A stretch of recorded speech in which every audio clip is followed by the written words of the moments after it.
sakit kepala. Kalau Tuhan itu bisa pusing, kata orang Indonesia, dia akan sakit kepala dan pening, saudara. Tetapi oleh karena kita, orang yang berdosa, harus tunduk kepada otoriti itu, sehingga kita mengalami satu kedamaian. Anda percaya atau tidak? Kalau Tuhan memberi seperti maunya kita, dan firman itu terjadi seperti maunya kita semakin bagus atau semakin kacau balau? Kacau balau, saudara. Percaya deh. Ada satu kemungkinan yang tidak dapat kita singkirkan. Kita mulai ego. Mau lebih besar badan dari yang satu. Mau lebih besar rumah dari yang jiran kita. Nanti dia punya tanah harus digeser-geser. Oh, kalau dia juga berdoa minta Tuhan kasih besar, kira-kira rumah itu jadi apa, saudara? Kalau dalam tanahnya begini besar, bagi dua. Ini minta besar kepada Tuhan. Oke dah, Tuhan kasih. Kita bayangkan belon yang ditiup. Jadi besar. Oke, ini sempadan dia jadi bagaimana? Tergeser. Rumah yang satu harus terhimpit sudah begini. Lalu yang satu lagi, oh Tuhan, Kau berkati dia, yang aku bagaimana Tuhan? Saya mau juga rumah besar. Lalu dia buat, oh sama-samanya begini. Kira-kira apa itu jadi meletup, saudara. Kalau semua orang mau kereta besar, saudara, jalan raya tidak cukup. Hidup manusia ini tamak, sangat berbahaya sekali. Tetapi jika Tuhan membuat suatu pedoman kepada kita, semuanya akan berjalan dengan teratur. Kita menikmatinya. Itulah surga di bumi.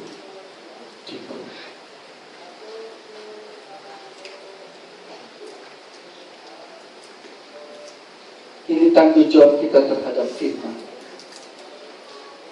Bila kita mendengar firman Tuhan, mari kita ingat, bukan si pastor, si gembala, si pembicara itu sedang ambil senapan, lalu dia gulung-gulung itu kertas di sini. Kertas itu dipilih dulu dia. Saya tengok mana yang ngam. Oh, cerita dunia yang ngam setembak hari ini. Bukan. Firman Tuhan itu pribadi Allah. Ketika kita mendengar dia sedang datang kepadamu, dan dia merangkul kita dan memeluk kita, di bagian hati kita yang sangat dalam, yang kita tidak mau akui, dia katakan, aku mengasihi engkau. Saya ingin mengganti hatimu dengan hati yang baru, agar engkau panjang umur, sejahtera di bumi, agar pikiran dan hatimu tidak gundah gulana, terus dikoncangkan oleh keraguan dan ketakutan. Agar jangan. Saya ingin membuat engkau damai, maka terjadilah hidupmu seperti di surga. Karena yang punya surga, yang mencipta surga itu ada di dalam diri kita. Amin. Takkanlah kalau kita katakan Yesus di hatiku, lalu kita rasa neraka di dalam hidup. Ngapain ini, saudara? Amin. Orang Kristen, kalau kita katakan orang percaya kita kehadiran kerajaan Allah, tetapi kalau situasinya neraka, ngam itu. Nanti bilang tidak ngam. Oh, kepalaku, otakku adalah dalam kuasa kerajaan Allah, tetapi kacau balau. Tidur pun susah tidur. Ya, yang mencari cewek, mencari pacar, 16 yang dia pampang gambar, bingung mau pilih. Ini juga kacau balau. Ini bukan buaya darat, saudara, dan juga bukan mata keranjang, mata pukat, saudara.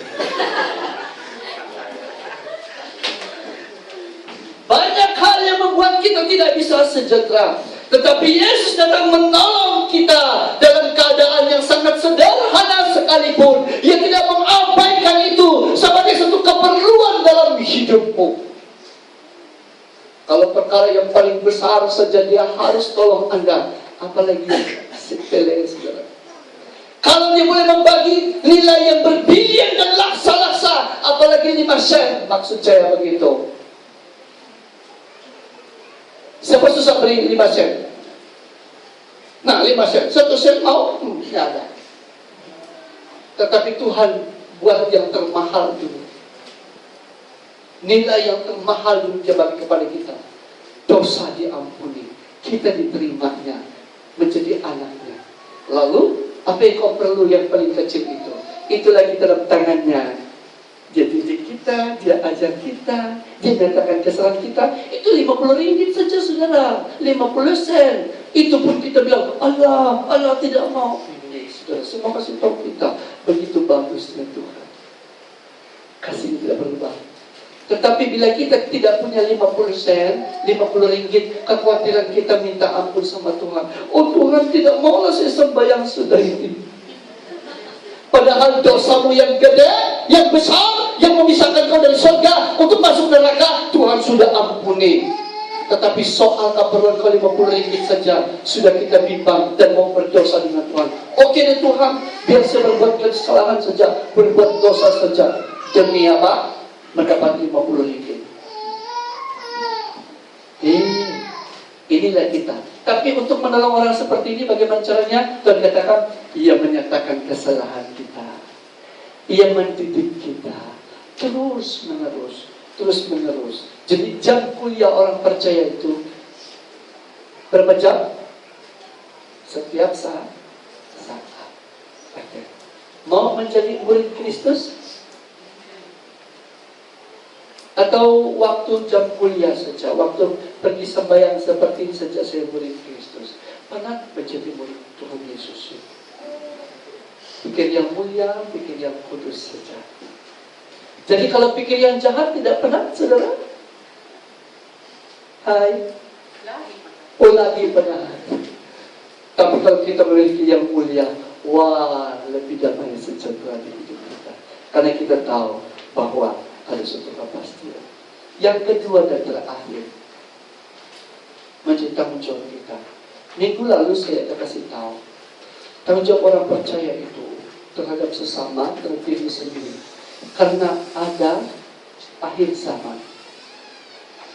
Dunia ini akan kiamat, saudara. Tidak ada yang kekal di dunia ini. Sebab itu Alkitab memberi kita pengajaran bahwa kematian bukanlah akhir segala sesuatu. Tetapi kematian itu membawa kita kepada satu kehidupan yang tidak ada akhirnya. Di balik kematian itu ada hidup yang kekal, surga atau neraka. Tidak, bukan berarti kita mati maka selesailah semua di dunia ini. Kita jadi debu, tidak, saudara. Kita mati justru kita mulai satu hidup yang tidak bisa diubah lagi. Yesus tidak akan mati lagi untukmu di sana supaya engkau masuk surga, tidak lagi. Ini saja pertama dan terakhir peluang kita. Oke, apa tanggung jawab kita? Bertanggung jawab terhadap dunia yang akan berakhir ini. Orang yang bukan Kristen saja percaya adanya kiamat. Orang yang tidak mengenal Tuhan Yesus sejak tahu bahwa dia akan mati. Saudara, kematian janganlah menakutkan kita. Tetapi kalau boleh kita bilang, mati cepat-cepat lebah, tidak apa-apa. Sebab mati itu keuntungan bagi orang percaya. Dia masuk surga. Ya? Dan hidup itu, hidup untuk Kristus. Dan kitab Filipi pasal 1. Mari kita buka di dalam Wahyu pasal 20.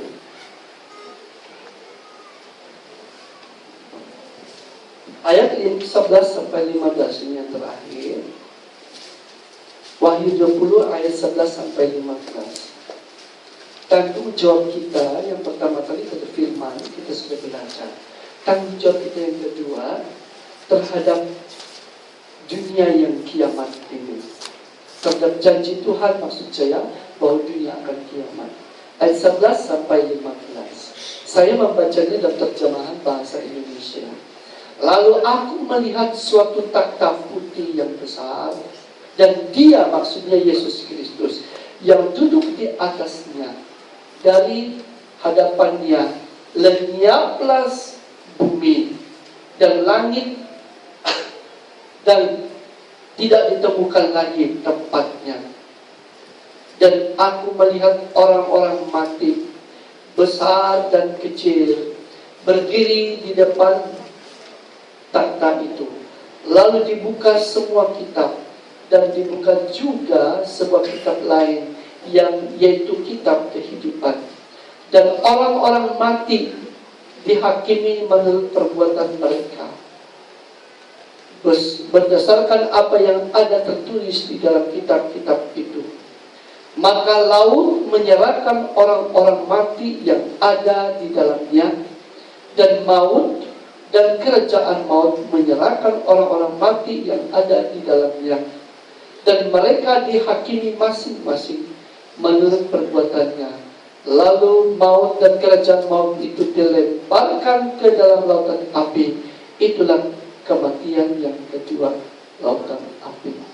Dan setiap orang yang tidak ditemukan namanya tertulis di dalam kitab kehidupan itu, dia dilemparkan ke dalam lautan api itu. Saudara, orang yang berada namanya tertulis di dalam kitab kehidupan adalah orang yang berada di dalam tangan Tuhan. Dalam ayat itu mengatakan tadi, semua yang diberikan Tuhan itu yang ada di tangan Tuhan. Tuhan tidak pernah membiarkan dia dibuang. Tuhan tidak membuang. Tidak ada yang dapat merampasnya dari tangan Tuhan. Karena itu mari kita hidup di dunia ini dengan damai. Wah, indah sekali.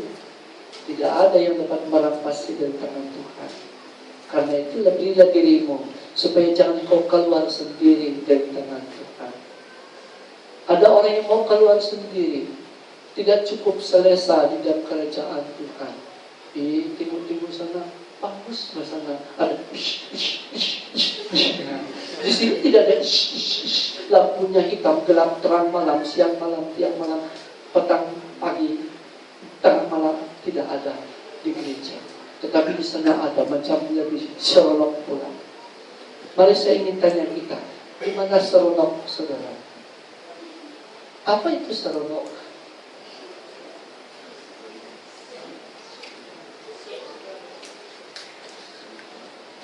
Siapa yang kasih itu seronok? Sebelum kita ulas sedikit ini, siapa yang membagi keseronokan itu? Rasa seronok itu siapa yang bagi? Tuhan dong. Tapi sekarang seronok itu kita mau cari tempat lain. Tuhan kasih kita perasaan seronok, enjoy. Wah, enjoynya, indahnya langit biru,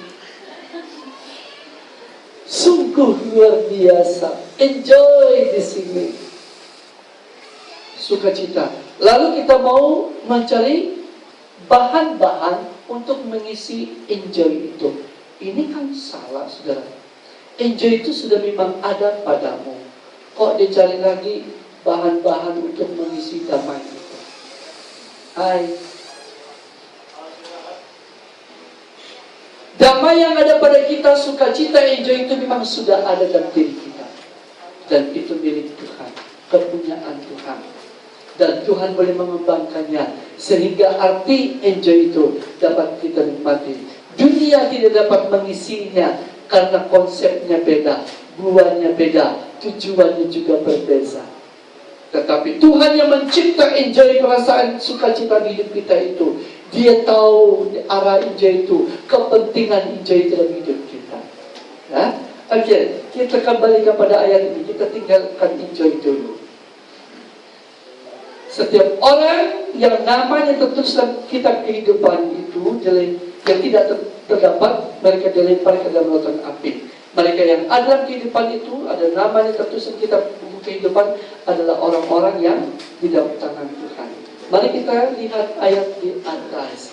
Dikatakan di sini, di orang besar dan orang kecil, masing-masing bertanggung jawab atas perbuatannya sendiri.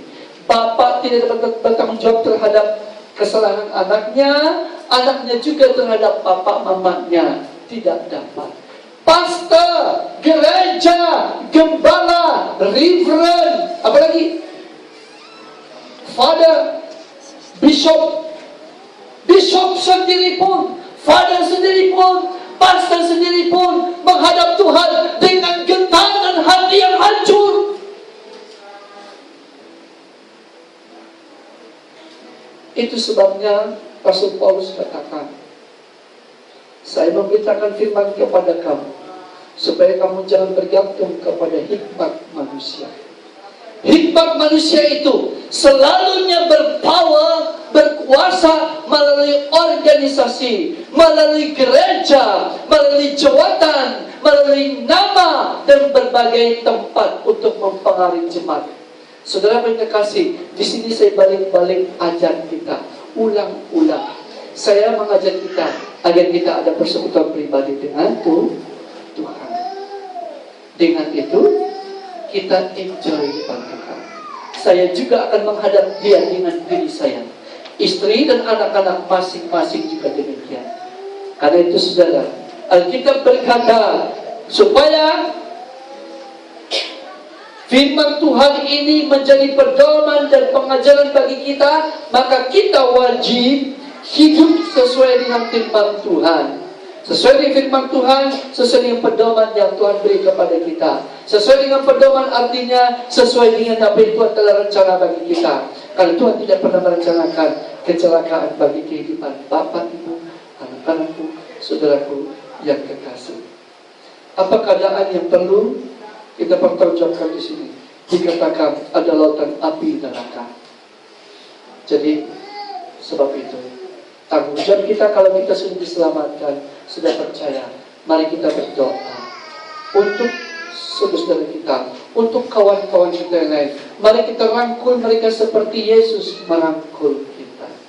Ya, mungkin Anda belum dimengerti, tetapi jangan berhenti membuat mereka mengalami kasih Tuhan. Mungkin mereka belum percaya kepada Yesus, tetapi jangan berhenti membuat mereka percaya kepada Yesus. Tolong mereka, dampingi mereka. Sifat mereka menunjukkan bahwa mereka belum memiliki pengertian dan kebenaran. Sama seperti begini.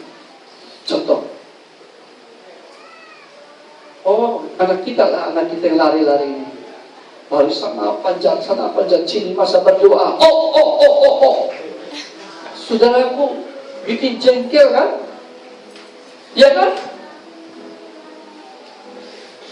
Si JJ lagi, dia panjat-panjat dindingnya Pak, di rumah, sementara berdoa kakinya pergi di kepala. Takkanlah dia bilang biarlah dia injak kepalaku. Pasti dia Pak, turunkan kakimu. Saya ingin kasih tahu, kalau anak-anak ini tahu, memahami, mengerti, dia tidak akan ganggu, dia tidak akan buat kacau balau. Amen? Itu anak. Orang besar, orang dewasa, kalau dia mengerti, dia tidak akan begitu. Sebab itu pernah saya ajar, saya katakan begini, sifat orang itu, tabiat orang itu, walaupun menyakitkan, sebenarnya itu dia menunjukkan, dia berkata kepada kita, tolong saya. Itu bahasanya. Walaupun dia keras kepala, saya tidak mau. Kau ajar dia, apa? Kau lagi? Contoh saja. Jangan kita putus asa. Jangan kita juga naik darah sampai sini, saudara. Jantungku di sini. Jangan. Kita harus memiliki hati Kristus, pikiran Kristus, dan berkata, ya, kalau dia paham, dia tidak akan buka matanya besar-besar kepada saya. Amin. Oke. Orang percaya harus memiliki mentaliti ini. Begitu juga antara hubungan saya dengan istri dan anak-anak. Terkadang kalau dia marah saya, ibu marah saya, memang saya salah lah. Tapi kalau saya tidak mata dia marah karena betul, saya juga pandai lembut. Tapi kalau dia salah, saya lawan dia. Nanti kau tidak. Kita ambil prinsip ini. Tenang dia pikiran dan hati. Kalau dia mengerti, dia tidak akan jatuh. Amin? Ya. Jadi apapun yang salah di tengah-tengah kita, mari kita ambil sikap Kristus. Kekuatan dari surga untuk menolong orang seperti ini. Jangan kira dalam sesama Kristen, dalam gereja pun, jangan fikir itu tidak ada. Ada antara majelis gereja pun. Hai, kalau masyarakat mau begini, kalau boleh babak belur. Kadang pasta dengan majelis gereja dan jemaat mau bertumbuh, saudara. Tetapi jangan heran, Yesus katakan, kalau mereka paham, mereka tidak begini bukanya. Sebab itu Tuhan harus menyatakan kesalahan, memperbaiki kelakuan, mendidik kita dalam kebenaran. Sebab itu terus harus dikerjakannya. Betapa susah payahnya kerja ini, saudara. Amin. Senang ke ini? Senang urus manusia? Bukan senang. Jadi urus diri kita sendiri pun susah. Betul kan? Ya. Jadi sebab itu Tuhan datang menolong kita. Jadi mari kita sama-sama lihat bahwa saya bertanggung jawab terhadap firman dan bertanggung jawab terhadap akhir zaman. Tanggung jawab terhadap akhir zaman dalam hidup saya dan hidup semua orang. Saya harus mengasihi semua orang, bersabar kepada semua orang. Amin. Baiklah. Jadi kalau kita sabar, itu artinya kita mengharapkan suatu perubahan. Nah, jangan tepung kepalanya. Minggu lalu, dalam kelas itu saya ajar. Pada dalam kelas hari 5, saya ajar. Gereja suka kucil-kucil, saudara. Oh, ini sidang jemaat yang ini tidak hadir 3 hari, sepak keluar, saudara. Tuhan Yesus payah-payah turun dari surga, mati di kayu salib untuk orang itu. Senang-senang peraturan gereja, sepak orang dari gereja, saudara. Paham tak maksud saya? Iya. Senang-senang kita hakimi orang. Yesus saja datang ke dunia tidak menghakimi dosanya. Oh, senang dia. Kau berdosa. Oh, turun pangkat, duduk di tangga berdoa. Aduhai. Hai gereja, hai anak Tuhan. Yesus sayang kepada kita semua. Jadi ibu bapak pun janganlah kucil-kucil anakmu. Ini high class nih, saya kasih dia belanja pergi sekolah 5 ringgit. Ini low class, saya kasih dia 50 sen. Sama-sama tingkatan 3, kembar lagi nih saudara. Yang bodoh kasih 5 ringgit, yang kurang pintar, yang bodohnya banyak. Bagaimana? Oh, yang bodohnya banyak dikasih 50 sen, yang orang bodoh dikasih 5 ringgit. Tuhan tidak kasih klasifikasi, saudara. Dia cinta semua. Justru yang bodoh diberi banyak masa untuk dia. Haleluya. Anda yang tidak kuat, tidak mampu, lambat pikirannya, kamu tahukah? Lebih banyak juga masa Tuhan untuk mengurusnya. Dia sabar, dia menunggu sampai kita menemui dia. Yes, puji Tuhan. Oke, masih banyak yang perlu kita bicara, tetapi stop dulu di sini. Kalau saya kasih habis sekarang, kamu tidak mau datang kini Anda. Tuhan tidak mau menuduh engkau. Dia tidak mau menginjak-injak engkau. Dia tidak ingin mempermalukan kita, tetapi Dia mau mengangkat kita agar kita semulia dengan Dia, agar kita semua orang Kristen, semua orang di dunia ini kalau boleh duduk sama rendah, berdiri sama tinggi, bersama dengan Tuhan Yesus Kristus di hadapan para pendakwa, para setan. Mari kita berdoa.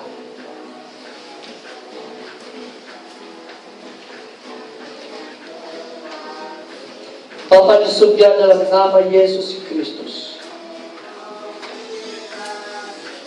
kami sudah belajar firman Tuhan pada pagi hari ini tentang tanggung jawab kami terhadap firman-Mu.